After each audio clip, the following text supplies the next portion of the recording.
예, 그러면 제가 오늘 발표를 시작하도록 하겠습니다. 오늘 발표는 한 가지 하나의 논문은 아니고 조금 여러 논문을 서베이 하듯이 조금 준비했는데요. 특별히 오늘 주제는 크게는 drug discovery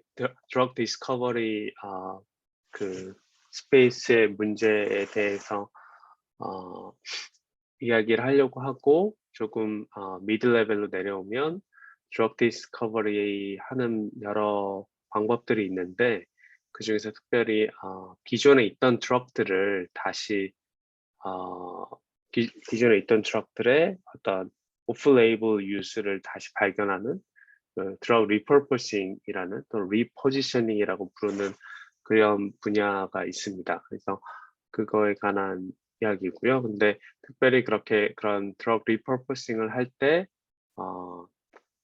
기존의 방법과 다르게 real world patient data를 사용해서 드럭 리퍼포싱을 하는 좀 새로운 연구 분야에 대해서 좀 소개하려고 합니다. 아주 새로운 연구 분야입니다. 먼저 제가 처음 이제 시작하면서 그 두 가지 두 책을 좀 소개하려고 하는데요. 둘 다 존 앰버슨이라고 MD면서 또 최근에는 이런 그 제약회사와 또 그렇게 또 레지슬레이션 또 리걸 쪽에 되게 많이 관여한 일을 하셨던 분인데요. 제일 그분이 처음 쓰셨던 책이 이제 오버도스 아메리카라고 라는 책을 처음에 썼었어요. 그런데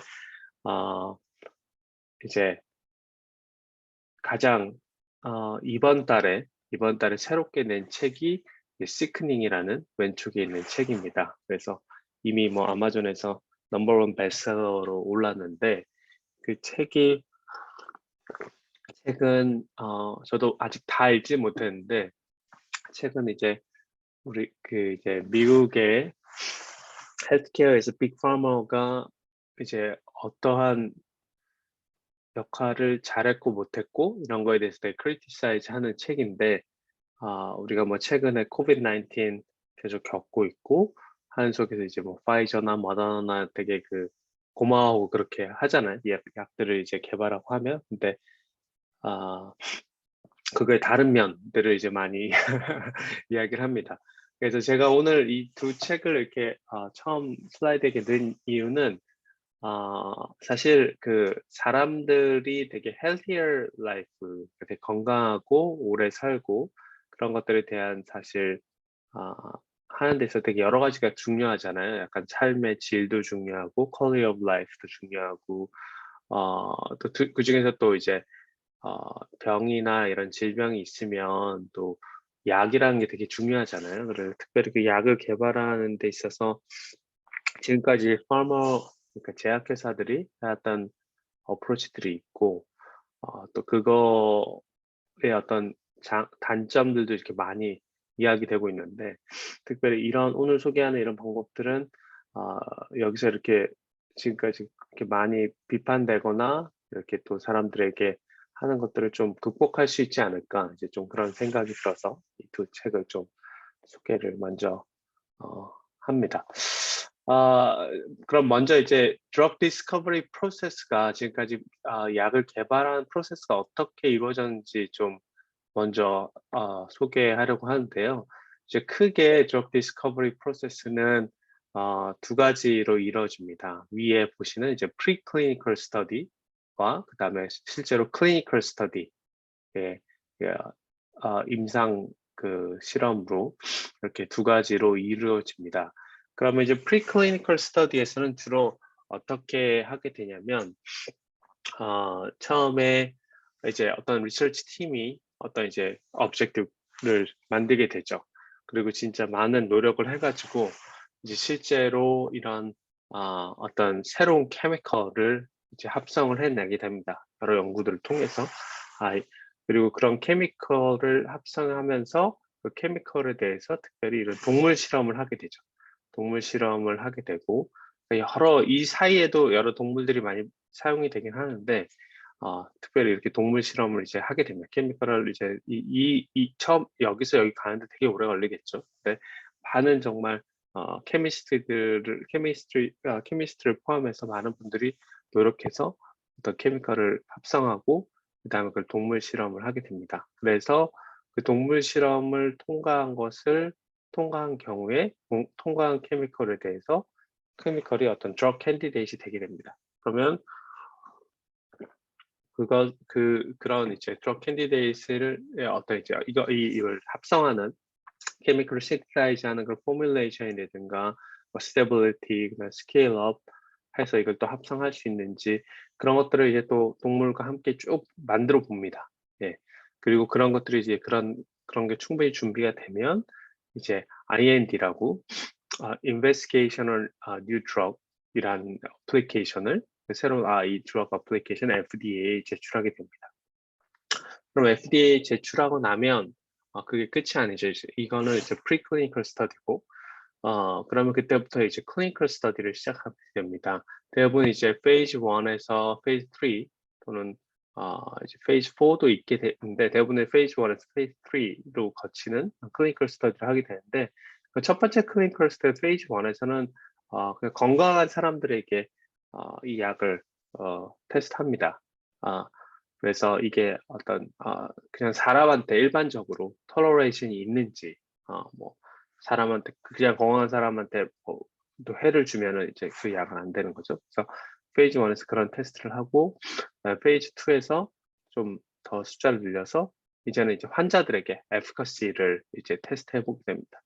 그러고 나면 세 번째 더 숫자를 늘려서 더 많은 환자들에게 더 다양한 환자들에게 이 스터디를 하게 됩니다. 그러고 나면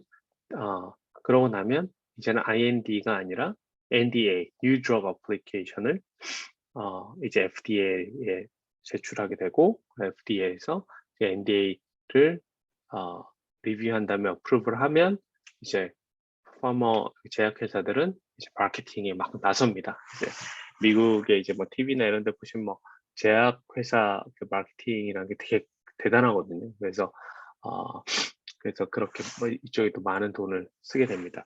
그래서 지금 보시면 각각의 이 그 스텝을 자세히 보시면 얼마나 많은 수고와 노력, 뭐 그리고 또 인베스트먼트이 들어가는지 좀 생각하실 수 있을 것 같습니다.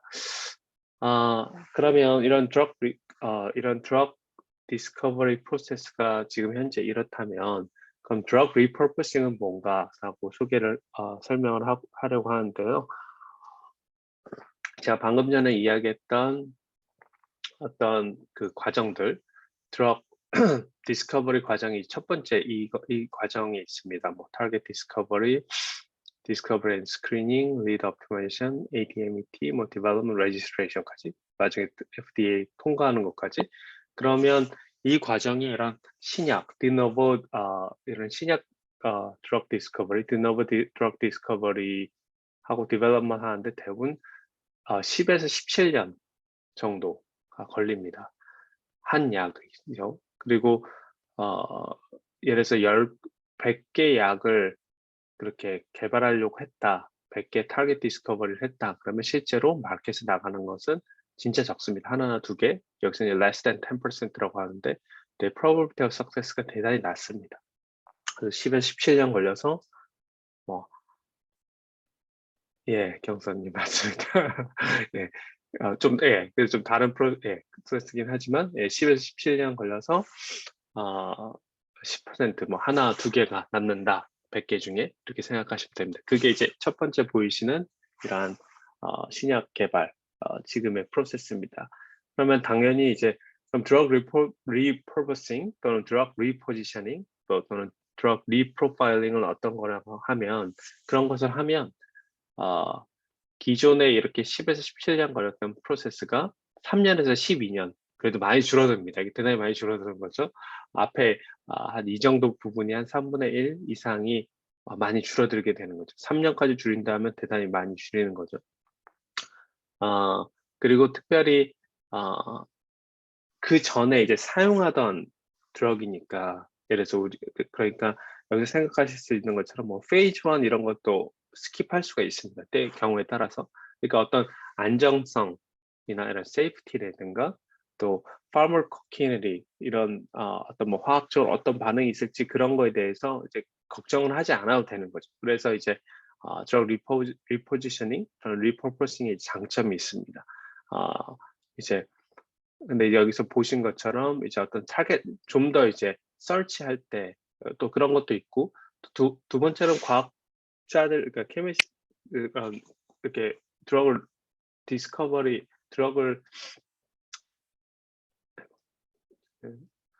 디스커버리 할 때 좀 더 이제 드럭 리포지셔닝이 그러니까 원래 쓰던 약에서 하니까 더 타겟 리서치를 하게 되는 거죠. 그럼 우리가 이제 타겟해서 찾아야 되는 그 스페이스도 훨씬 더 줄어들게 되고요.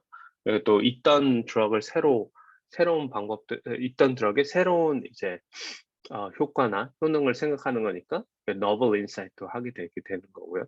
예, 뭐 세렌디피티라고 얘기하는데 이거는 지금 프로세스에서는 드럭 리포싱 프로세스에서는 어떤 경우는 럭에 많이 운에 좀 많이 좌우하기 때문에 이렇게 이야기를 합니다. 그래서 이런 컴파운드 아이덴티피케이션 과정부터 시작할 수 있으니까 이제 이런 과정들이 많이 앞에 이제 3개보다 이런 과정으로 줄어드니까 여기 지금 보시면 한 5년, 뭐 6년 이 정도 걸리는 것을 1년, 2년으로 줄어드니까 이제 되게 효과적인 거죠. 그리고 이제 뭐 development of registration은 거의 비슷하겠지만 뭐 compound acquisition 하는 방법이라든가 이런 것도 이제 이전에 이제 거의 다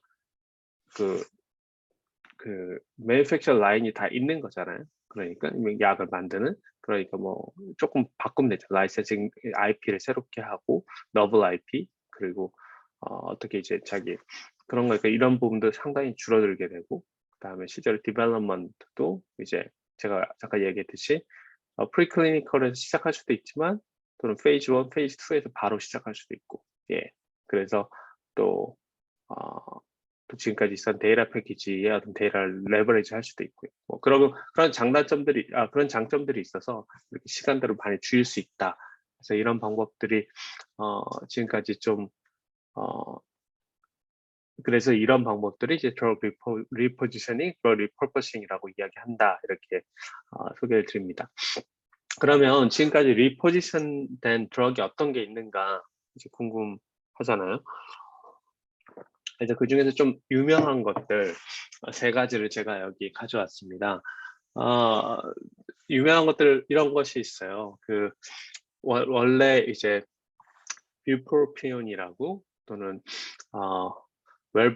웰버트린이라고도 불리는데 이제 디프레션, 우울증을 이제 오리지널 인디케이션이라는 건 원래 우울증 치료제다 이렇게 알려져 있는 그런 약입니다. 그렇게 약인데 그것이 이제 어떻게 보면 이게 금연을 도와주는 스모킹 시세이션이니까 금연을 도와주는 약으로 해가지고 그래서 이것이 이제 되게 많이 정말 뭐 1.5 빌리언 2003년에 이랬으니까요. 그러니까 이 정도 팔린 거죠. 그러니까 뭐 이게 큰 석세스죠.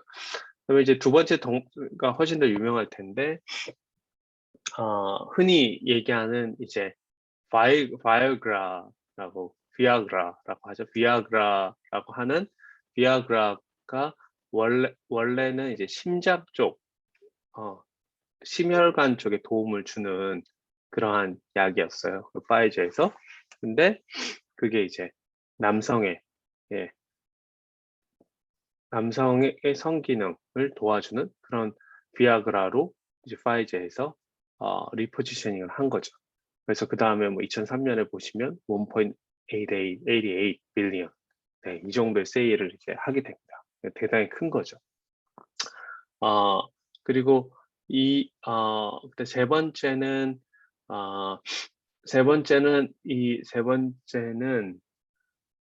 잠깐만요. 세 번째는 이게 이제 살리도마이드라고 여성들이 예전에 이제 임신을 하면 이제 입덧을 많이 하잖아요. 그래서 입덧을 하는 데 있어서나 그런 데 있어서 이제 도움을 주는 그 치료제로 예전에 많이 쓰였었어요. 예전에 많이 쓰였었는데 근데 그게 나중에 있다가 다시 이런 이거를 레프러시나 마이엘로마인데 이게 제가 이름이 갑자기 그 아이들의 뭐라고 하더라? 네, 저도 이름이 생각이 안 나는데, 네, 그 아이들의 네, 잠깐만요. 한국어로 그 바로 제가 찾아보겠습니다. 네. 다발성 골수종. 예, 예, 예. 다발성 골수종, 다발성 골수종이라는 치료를 할 수 있다고 이렇게 되었었어요. 어, 그래서 이런 게 이제 그래서 이미 미국에서 세일만 이 정도의 세일을 이제 기록하고 있죠. 그래서 이런 것이 이제 대단히 잘 알려져 있는 그런 이러한 리포지션 된 드럭의 예입니다. 네, 예. 그래서 이렇게 되고요. 예, 맞아요. 이게 되게 신기하죠. 저도. 근데 이거는 정말 뉴잉글랜드 저널 메디슨 되게 유명한 NEJM 거기에도 페이퍼가 있을 정도로 이렇게 되고 있습니다. 마지막 경우는 그래서 그러면 이제 질문을 할 수 있죠. 저희는 이제 아무래도 ML 또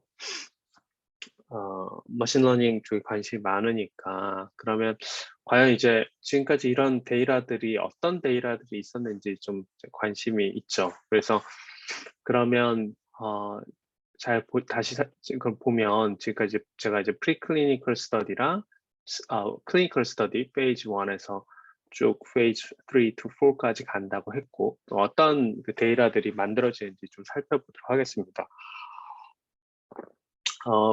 프리클리니컬 스터디는 에서는 주로 이제 케미컬 컴파운드가 어떤 세이프티나 에피커시가 있는지 이제 애니멀 모델, 동물 모델을 통해서 이제 해본다고 했죠. 그런 데이터들이 쌓이겠죠. 프리클리니컬 스터디는 당연히. 그럼 클리니컬 스터디를 넘어가면 페이지 1에서는 대부분 이제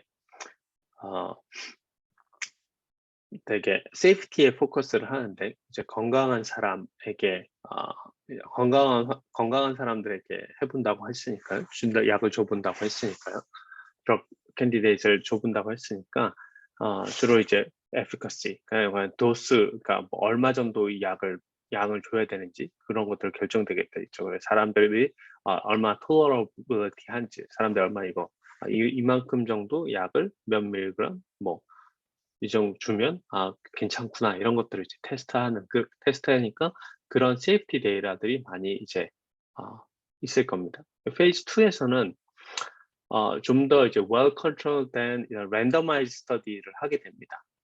그래서 컨트롤 그룹이랑 이제 나눠가지고 그렇게 하게 되고 주로 이제 정말로 이제 마켓 어서라이제이션 이게 라는 거 뭐냐면 그러니까 환자들한테 직접 주는 거죠. 정말로 환자들에게 줬을 때도 세이프하고 에피커시 한지를 그거에 대해서 충분한지를 이제 스터디를 하게 되고 그다음에 페이지 3에서는 좀 더 이제 두 번째 페이지 2보다 조금 더 넓은 환자의 포퓰레이션에 대해서 비슷한 랜더마이즈 컨트롤 트라이얼을 이제 해보게 됩니다.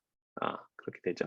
그럼 이제 이 정도에서 FDA의 승인을 받게 되고, FDA 승인을 제출하게 되고, 이제 페이지 4에서는 이제 포스트 마케팅 세이프티, 그러니까 뭐 마케팅 하고 나서 혹시 뭐 그런 더 필요한 것들 또는 뭐 뉴 인디케이션, 뭐 다른 효능은 없는지 그런 이제 스터디들을 이제 해보게 됩니다. 그럼 이제 마지막으로 제가 이제 real world evidence라고 얘기했는데 real world evidence 이겁니다. 그러니까 이렇게 클리니컬 스터디를 다 거쳐서 FDA 어프로벌까지 다 해서 마켓에 나온 그 약들을 이제 실제로 그러니까 닥터들이 의사들이 사용하게 되잖아요. 그러면 의사들이 클리니컬 프랙티스에서 사용할 때 의사들이 클리니컬 프랙티스 사용할 때 이제 환자들이 어떻게 되었는지, 어떻게 치료됐는지, 그러니까 실제로 안전했는지, 뭐 약을 먹었는데 부작용이 있는 경우도 있잖아요. 그래서 약들이 리콜되는 경우도 많진 알려져 있지는 않지만 정말 리콜되면 엄청난 큰 영향을 주죠. 그래서 그런 정말로 세이프한지 또는 환자 치료에 이펙티브 했는지 또는 환자가 어떻게 아웃컴이 좋았는지 환자 페이션이 이제 병을 앓고 있다가 실제로 좋아졌는지 이런 것들을 이제 실제로 닥터들이 클리니컬 프랙티스에서 이제 할 수가 있는 거죠. 그런 데이터들이 또 있습니다. 그게 이제 리얼 월드 에비던스고 사실은 이제 저희가 관심 있는 건 이제 이런 리얼 월드 에비던스 데이터에 좀 관심이 더 많이 있습니다. 왜냐하면 이 과정은 너무 길고 예, 이거는 이제 제약회사들이 다 해야 되는 거고 리얼 월드 에비던스는 실제로 환자들이 병원에서 이제 이 예약을 하면서 약을 이제 복용하는 환자들에서 이미 쌓여있는 데이터니까 훨씬 양이 많죠. 생각해 보시면 리얼 월드 에비던스가 훨씬 많고 예, 페이즈 1 이런 클리니컬 스터디 때 아무리 열심히 한다고 해도 양이 상당히 적다는 걸 좀 생각할 수 있을 것 같습니다.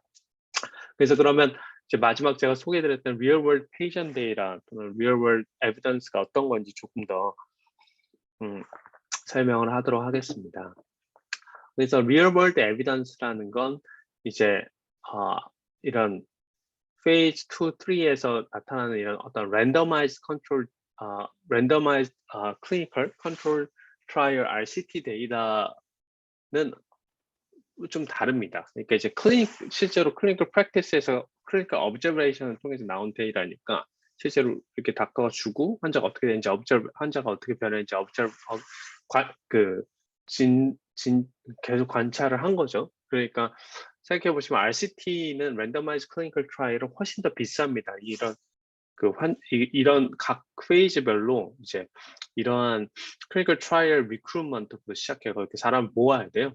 모으고 그 사람들을 꽤 오랜 시간 동안 이제 쭉 이제 자기가 복용하고 어땠는지 약을 보고 딱 적게 합니다. 자기가 손으로 다 적고 예, 다 적고 그걸 계속 모니터링하면서 이제 그 결과들을 가져오는데요. 그래서 이건 되게 비쌉니다. 사실 RCT 데이터를 모은다는 것도 비싸고 RCT를 하는 것 자체가 비싸고 그래서 오래 걸리는 거죠.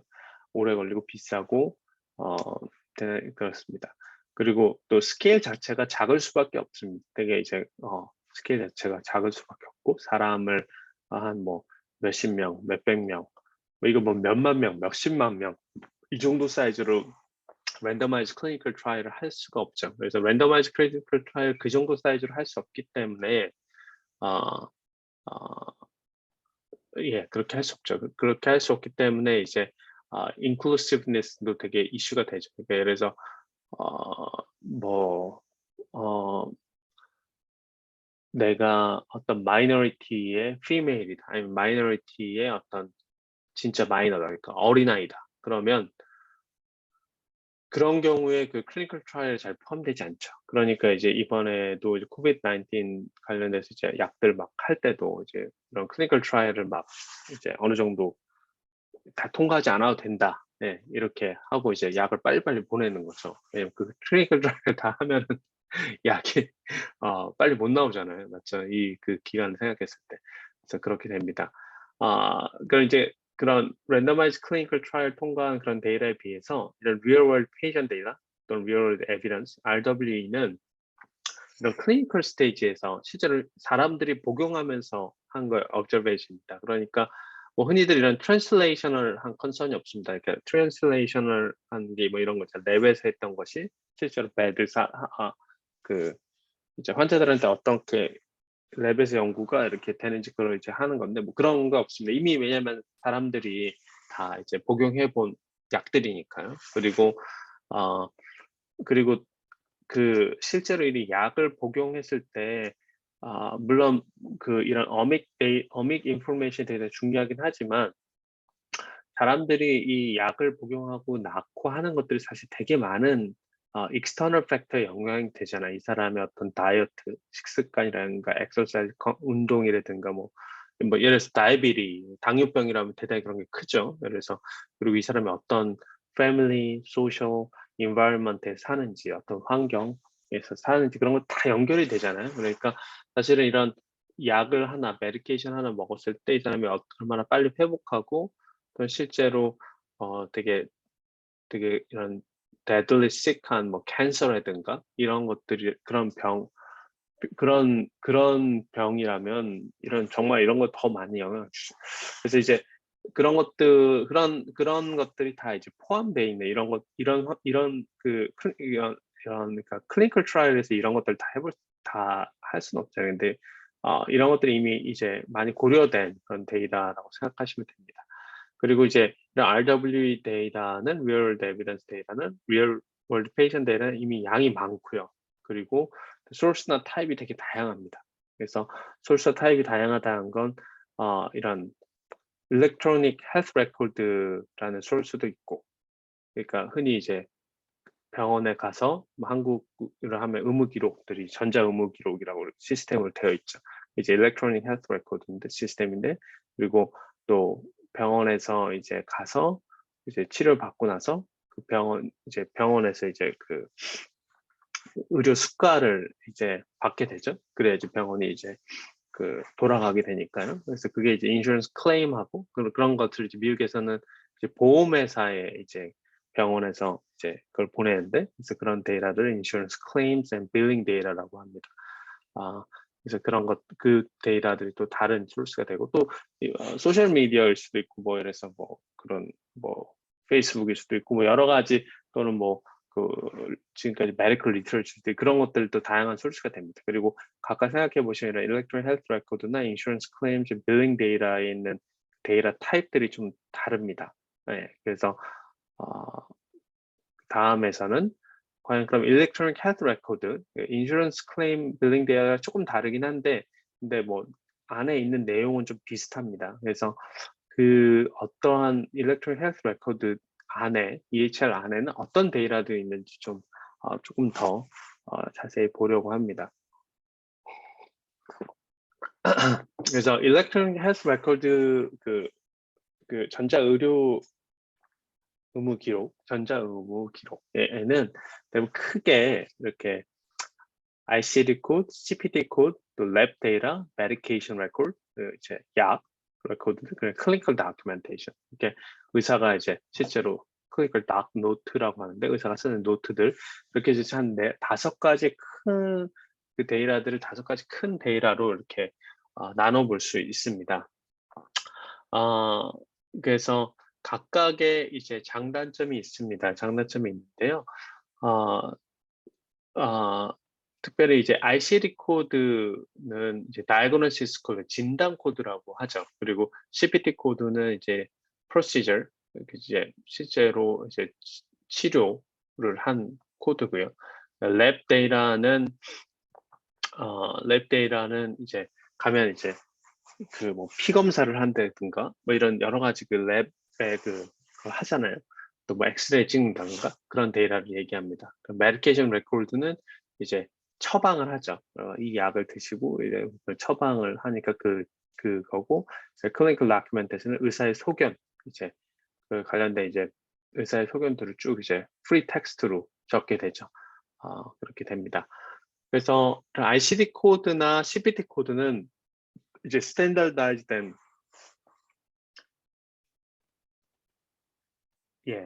경선님이 소셜 미디어나 빌 데이터로는 직접적이라기보다는 간접적으로 환자나 유저의 성형 습관 같은 걸 파악하는 건가요? 예, 그렇죠. 그러니까 소셜 미디어는 좀 더 간접적으로라고 생각할 수 있고, 빌링 데이터는 좀 더 직접적이라고 할 수 있을 것 같습니다. 예. 그래서 제가 이제 소개를 드리려고 조금 더 여기서 설명을 하도록 할게요. 그래서 이제 이런 ICD 코드나 CPT 코드는, ICD 코드는 이제 의사가 처음 환자가 이런 어디가 아파서 왔나요? 그럼 조금 이게 좀 다른데, 이제 한국의 의료, 이게 장단점이 있습니다. 한국의 의료는 검사를 많이 하죠. 이제 오면은 막 이렇게 물론 의사 선생님들 묻기는 하는데 좀 달라요. 그러니까 의사 선생님들 묻기는 하는데 어디가 아파서 그러니까 뭐 어디가 아프다 그러면 막 정말 환자가 많이 얘기하기도 전에 쫙 처음부터 끝까지 검사를 많이 합니다. 그래서 이제 검사를 많이 해서 이제 환자가 좀 안심을 하고 할 수 있도록. 근데 미국은 대부분 어떻게 하냐면 대단히 많이 묻습니다. 물어서 쫙 물어서 정말 많이 물어서 그중에 좀 환자가 '이런 것 같다.'라고 하면 그거에 해당하는 그 검사만 합니다. 그러니까 이게 약간 두 개의 익스트림이죠. 어떤 분들은 그 어떤 한 중간쯤에서 만났으면 좋겠다 이런 얘기를 해요. 그래서 뭐 좀 한 이만큼만 한 반만 묻고 검사도 한 반만 하고 뭐 이러면 좋겠다라고 얘기하시는데 그게 조금 다릅니다. 근데 중요한 거는 환자 그렇게 해서 처음에 이제 그런 다이아그노시스를 하면 그 물어서 문진을 통해서 하던 의사가 또는 이렇게 검사를 해서 하건 간에 그러면 의사가 맨 처음에 소견을 씁니다. 이제 쭉 이래 뭐 기침을 한다 그러면 기침을 하면 감기인 것 같고 그러면 근데 요즘엔 코비드가 있으니까 기침을 하고 목인데 원래는 목감기일 텐데 지금은 이거 코비드 심텀일 수도 있고 그럼 그런 ICD 코드를 쭉쭉쭉 줍니다. 예. 그렇게 되죠. 그래서 그런 코드들은 되게 그 스탠다드가 돼 있어요. ICD-10이 지금 가장 이제 대부분 모든 나라에서 사용하는 거의 니얼 유니버설한 코드고요.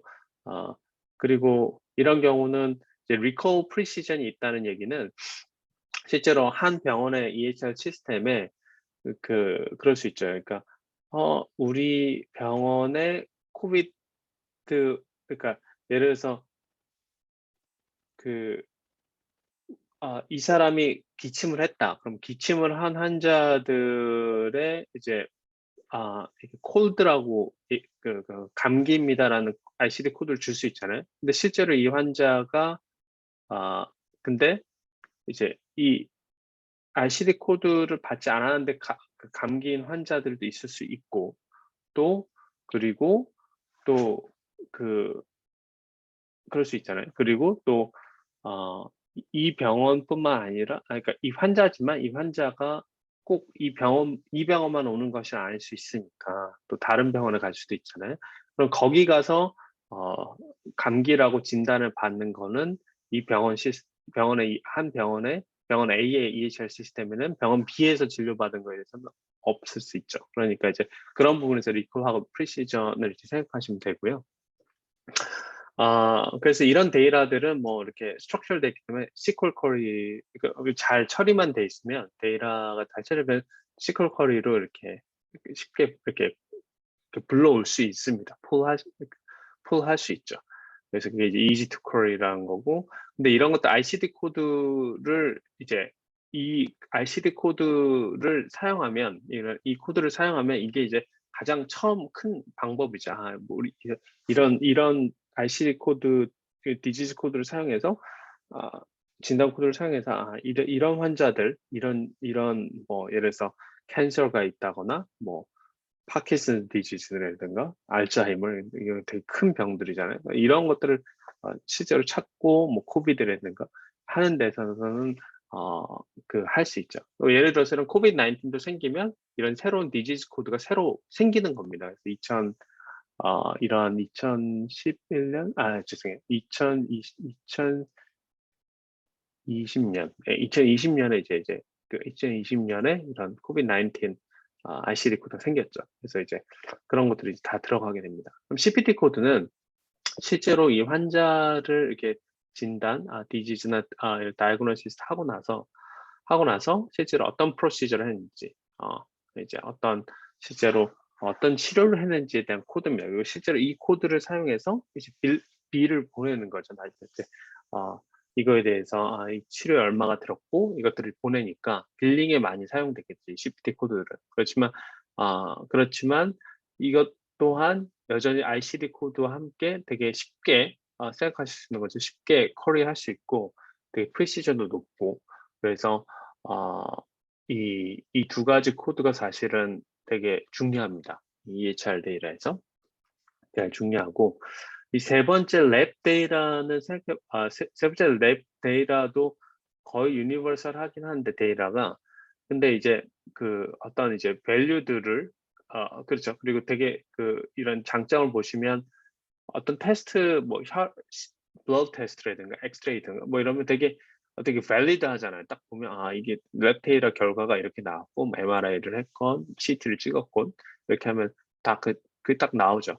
근데 이제 어떤 이제 대부분 경우에 이런 어떤 좀 단점은 이거 할 때 이제 어떤 노멀 레인지라든가 어떤 결과에 따라서 예전에 콜레스테롤 레벨이 지금 여기서부터 여기까지 A부터 B까지가 노멀이었는데 지금은 이게 좀 새로운 연구 결과에 따라서 이게 바뀔 수도 있고 또 유닛 같은 게 바뀔 수도 있고 그런 것들에 대해서 조금 이제 잘 핸들을 해야 되는 부분이 있겠죠. 네, 그런 부분이 있고 그다음에 이제 메디케이션 레코드 같은 경우는 이제 환자의 그 약을 처방해 주는 환자가 약을 처방을 받고 이것도 되게 좋은 데이터죠. 되게 밸리드한 그 랩 데이터만큼 밸리드한 데이터죠. 예, 약간 조금 생각해야 되는 바이어스는 뭐 이런 것이 있죠. 그러니까 이제 그러니까 환자들을 대부분 이제 입원 환자와 이제 방문 환자, 인페이션트가 이제 입원하는 경우고, 그러니까 한국어로는 내래, 내래, 외래 환자를 아웃페이션트라고 하죠. 예, 아웃페이션트라고 하죠. 그래서 어, 인페이션트하고 아웃페이션트의 경우에 그러니까 그 입원 환자 같은 경우는 대단히 이제 뭐 어떤 약을 실제로 썼는지가 다 이제 적혀 있잖아요. 맞죠? 입원 환자들이니까. 근데 아웃페이션트 같은 경우는 조금 그런 부분이 어려울 수 있습니다. 왜냐면 어, 실제로 이제 프리스크립션 처방전을 받고 환자가 가서 약을 먹을 수도 있지만 또 약을 안 먹을 수도 있잖아요. 약을 안 먹을 수도 있고 또 그 약과 다르게 뭐 제너릭한 약들이 있잖아요. 그러니까 조금 더 싼 약을 먹을 수도 있고 이제 그런 여러 가지 것들이 있으니까 그 부분이 조금 이제 좀 생각해야 되는 부분 중에 하나고 그런 데이터를 할 때 그런 것들이 있을 수 있고요. 예, 그런 것들을 좀 생각을 해보면 됩니다. 경서님이 CPT 리콜이 왜 낮냐? 예, 이거는 이제 그러니까 예를 들어서 여기서 그러니까 뭐 치료를 여기서 그러니까 조금 비슷한 이유인데 치료를 받았는데 여기서 치료를 받았는데 근데 그 치료를 안 받은 환자들이 더 많을 수도 있는 거죠. 그러니까 이 EHR 시스템에서 이 치료를 받았다고 해서 그러니까 이 환자가 하스피tal A에서 치료를 받지 않고 하스피tal B에서도 치료를 받을 수 있는 거죠. 예, 그렇기 때문에 리콜이 낮다라고 얘기하는 겁니다. 네. 예, 그 경우는 이제 캡처를 못 하니까요. 예, 왜냐면 하스피tal A, B 사이에 이렇게 같이 이렇게 인터오퍼러블하게 그렇게 ETL 시스템이 되어 있지는 않거든요. 예, 그래서 그리고 마지막 이제 클리니컬 다큐멘테이션은 이제 제가 닥터들이 쓰는 이제 그런 프리 노트라고 했는데 물론 이제 타이핑을 하면 제가 이렇게 좀 핸드라이팅 하냐 그게 아니라 손으로 쓰는 건 아니지만 그렇지만 이제 아 이제 타이핑하는 겁니다. 그래서 쭉 써죠. 근데 이런 경우에서는 이제 대부분 이제 NLP로 많이 해야 되겠죠. 제가 지난번에 소개한 이제 뭐 메디컬 빌링 메디컬 코딩 프로블럼 같은 게 이제 이런 닥터가 쓴 클리니컬 노트에서 이런 CPT 코드를 바로 익스트랙트 할 수 있는 텍스트에서 이런 코드를 익스트랙트 해주는 그런 문제죠. 네, 그래서 실제로 이거의 강점은 닥터가 무슨 생각을 했는지 좀 더 잘 알 수 있죠.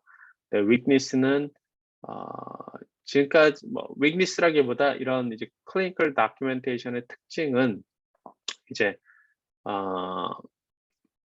많은 경우 이제 그 메디컬 랭귀지도 막 쓰고 막 하여간 또 막 컷 앤 페이스트도 막 하고 그 안에서 그렇잖아요. 막 랩 데이터가 있으면 이런 랩 데이터 다시 쓰진 않을 거 아니에요. 막 그렇게 하고 막 그러니까 이게 좀 훨씬 좀 스페시픽합니다. 이 데이터 자체가 예, 되게 보시면 이게 저는 맨 처음에 읽으면 이거 무슨 말이야? 막 무슨 말인지 잘 못 알아들었으면 계속 보시는 분들은 그렇지만 그럴 수 있다. 그냥 이제 일반적인 우리가 흔히 생각하는 텍스트 데이터보다 좀 그런 다른 점이 있다 이렇게 생각하시면 좋을 것 같습니다.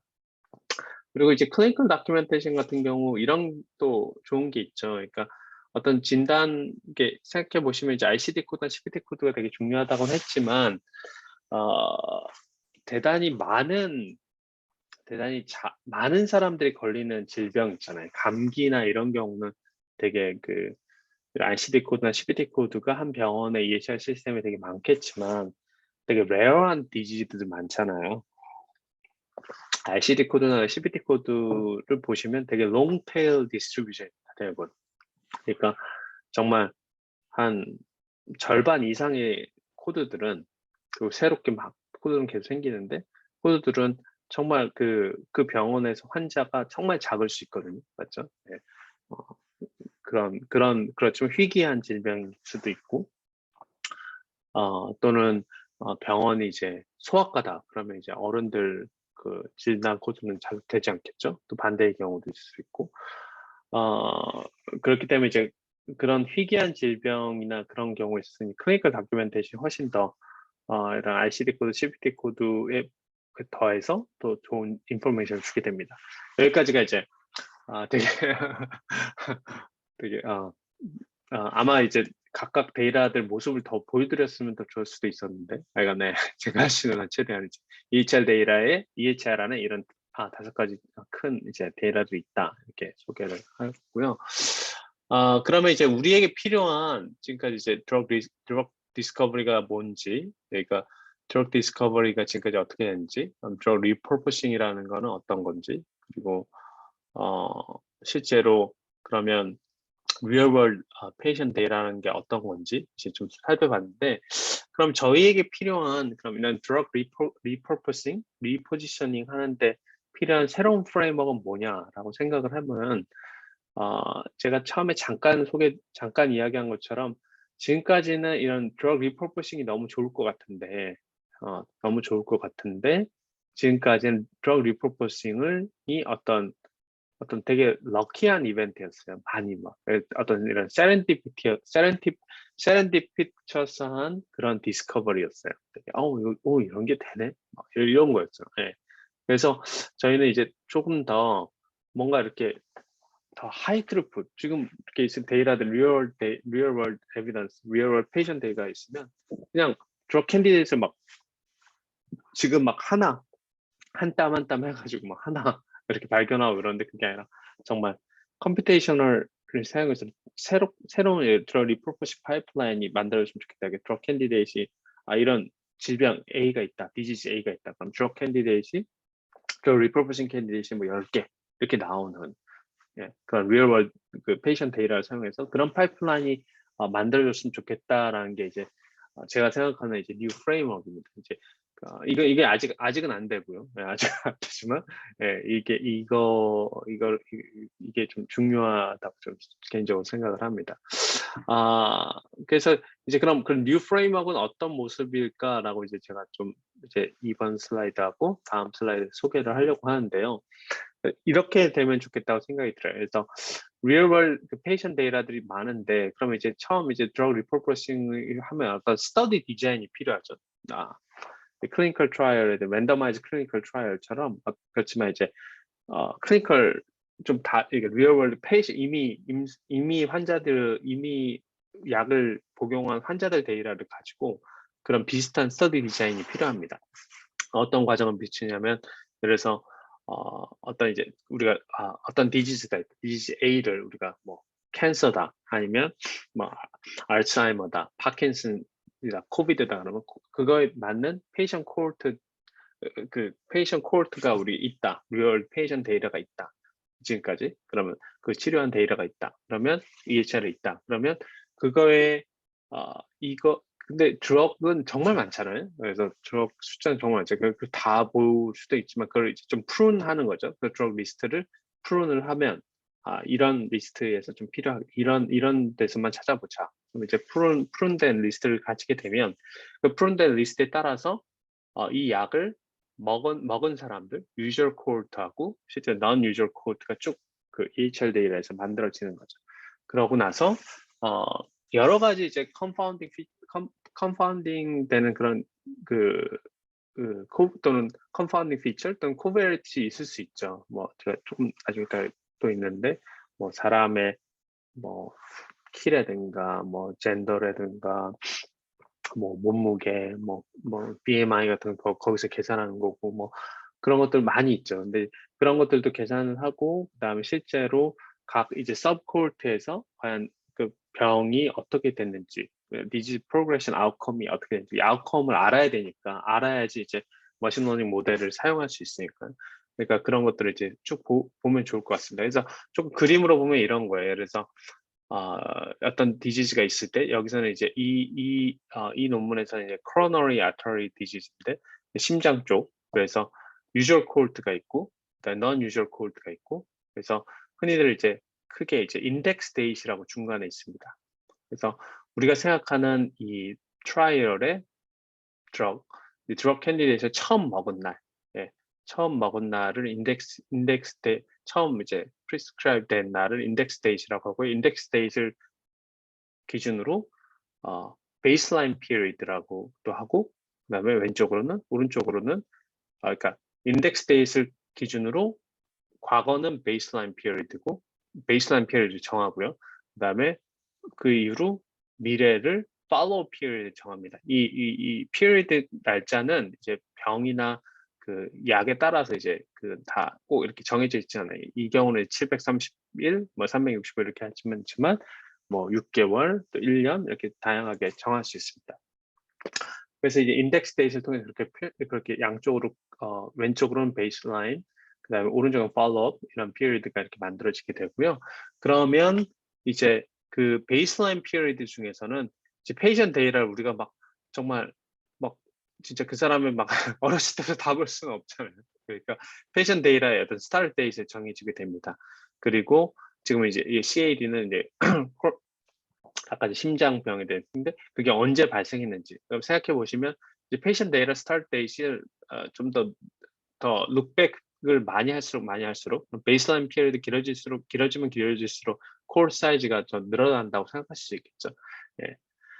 그래서 그 사이에 이제 이니시에이션 언제 됐는지 환자가 언제 이 진단을 받았는지를 이제 보게 됩니다.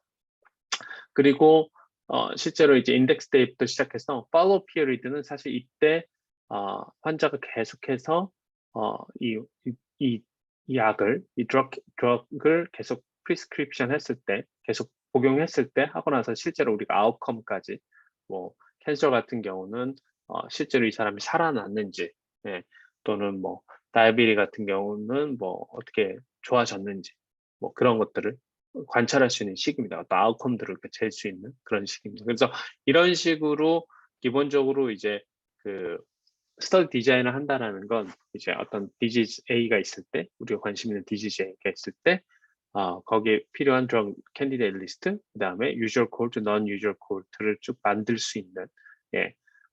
해서 특별히 이런 그 디지즈 프로그레션 아웃컴까지 볼 수 있는 그런 걸 이야기합니다. 그런 걸 이제 제가 소개한 그런 페이션 데이터, EHR 데이터에서 이런 것들을 만들 수 있죠. 그러고 나면 우리가 이제 이런 데이터가 만들어지면 우리가 관심 있는 건 이제 머신 ML 모델, statistical ML 모델에 있어서 인풋과 아웃풋을 인풋과 아웃풋을 스페시파이 하게 됩니다. 그러면 이제 그 중간의 모델은 우리가 만들면 되는 거죠. 그래서 인풋과 아웃풋은 주로 이제 그 스터디 디자인에서 나오는데 페이션 데이터, 그럼 코홀트 따른 페이션 데이터를 넣게 되고 어떤 트리트먼트가 들어갔는지 어떤 약이 들어갔는지 그리고 아웃컴 그리고 아까 제가 이제 코파운더 어떤 코베르시를 얘기했는데 뭐 이런 겁니다. 데모그래픽이라든가 그 전에 질병 유무 그다음에 프리스크라이브 드럭 그전에 또 먹고 있었던 약이 있을 수 있잖아요. 그다음에 특별히 이거는 이제 한국은 뭐 국민 건강보험이 다 비슷해서 그렇지만 미국 같은 경우는 인슈런스 타입이 되게 다릅니다. 사람마다. 그래서 뭐 정말 복잡한데 100개 이상의 인슈런스 타입이 있는데 그래서 그거에 따라서 또는 그 방문한 병원이 어떤 스페셜티를 가지고 있느냐에 따라서 그런 것도 다 코파운드 밸류로 되죠. 그래서 이런 것들에 대해서 해야 되고, 물론 이제 ML만으로 이런 아웃컴들 다 할 수는 없잖아요. 그러니까 이런 것도 이제 도메인 엑스퍼트 도움을 받기도 하죠. 이 아웃컴을 어떻게 디파인 해야 되는지, 이 환자 같은 경우는 어떤 코파운더 밸류가 있는지, 또는 도메인 엑스퍼트 있고 또 이거를 가지고 있는 어떤 데이터 소스를 가져와서 이제 이런 것도 빨리 좀 할 수도 있겠죠. 네, 이런 빨리 해볼 수도 있겠죠. 네. 저는 이제 좀 두 번째 방법을 생각을 하는데, 네, 그렇게 할 수가 있겠죠. 그리고 이게 이제 기본적으로 이제 스터디 디자인에서 나온 거를 가지고 이제 모델이 인풋이 될 거고, 아웃풋인 경우는 그럼 아웃풋은 리퍼포스 된 드럭 캔디데이트를 보여주는 거죠. 트레셔홀드를 이렇게 정했을 때 드럭 캔디데이트는 이렇게 10개, 또는 스트레스 이렇게 했을 때 5개, 그리고 각각에 대한 이런 이런 에스티메이트 이펙트가 있죠. 이 트리트먼트를 했을 때 아웃컴이 이렇게 좋아질 거다. 네. 물론 이 부분은 이제 간단하게 생각해 보시면 이런 모델 인풋과 아웃풋의 어떤 콜레이션만 매저할 수도 있고, 진짜 좀 더 복잡하게 이런 커저 어널리시스도 할 수 있죠. 근데 커저 어널리시스가 더 생각을 한다면 어떤 이제 언밸런스 되는 피처 레이시오라든가 시그니피컨 레벨이나 이런 것까지 매저할 수 있죠. 그래서 이 중간에 이제 어떤 모델을 쓰느냐는 사실 되게 많은 이제 연구가 실제로 되게 많다기보다 이제 막 연구가 시작되고 있는 그런 면에서 어떤 뭐 이거 하나면 된다라고 하기보다는 여러 이제 시도하고 있는 지금 이제 그런 지금 단계에 있습니다. 지금 단계. 이 논문만 보시더라도 2021년 되게 최근 논문이죠. 그런 단계에 있습니다. 그래서 제가 약간 케이스 스터디를 두 가지 이제 소개를 하고 마치려고 하는데요. 이 논문이 한 2014년 논문인데 이게 되게 이런 약간 컴퓨테이셔널 베이스된 또는 이제 real world patient data 베이스된 이런 drug repurposing 이게 되게 거의 처음 논문이라고 생각이 드는데 메트포르민이 이제 다이비리에 관한 뭐 미국에서 뭐 다이비리가 이제 되게 사람들이 많이 있는데 당뇨가 있는데 뭐 한 달에 한 4불 뭐 이 정도 합니다. 그 시니어들이 받는 그 인슈런스 메디케어 메디케이드에서 뭐 4불, 그러니까 뭐 잘 별로 이렇게 큰 돈이 아니에요. 4불 한 달당 이제 계속 프리스크립션 서브스크립션을 하면 4불 내면은 계속 준 약이에요.